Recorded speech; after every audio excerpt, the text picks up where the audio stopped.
in Africa, the war has generally been seen by a lot of countries as something that should not have happened.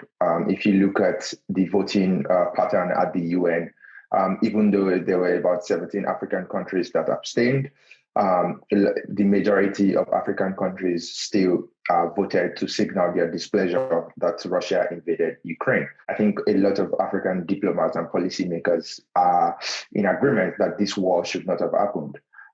But there's still some complexities to this. Unlike the EU and some of the North American countries that have a united voice, some countries in Africa are still closely related to Russia due to some historical ties from the Soviet era and their own fights for liberation. And there are also some countries that pride themselves historically on being non-aligned. And I think from the beginning of Russia's invasion of Ukraine, there's been quite a number of countries on the continent that increasingly see this as a proxy battle between Russia and the West. But I think now that we're 3 months into the war, the most important point that people are starting to think about is how Russia's invasion of Ukraine affects food supplies on the continent. A lot of countries, as everyone I think knows by now, are reliant on Russia and also Ukraine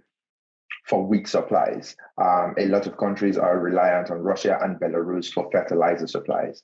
And if these are not flowing as freely as they used to, food shortages could lead not only to higher prices on the food market, but also some countries in Africa, like Egypt and Sudan, have a history of food shortages, higher cost of food, leading to social unrest.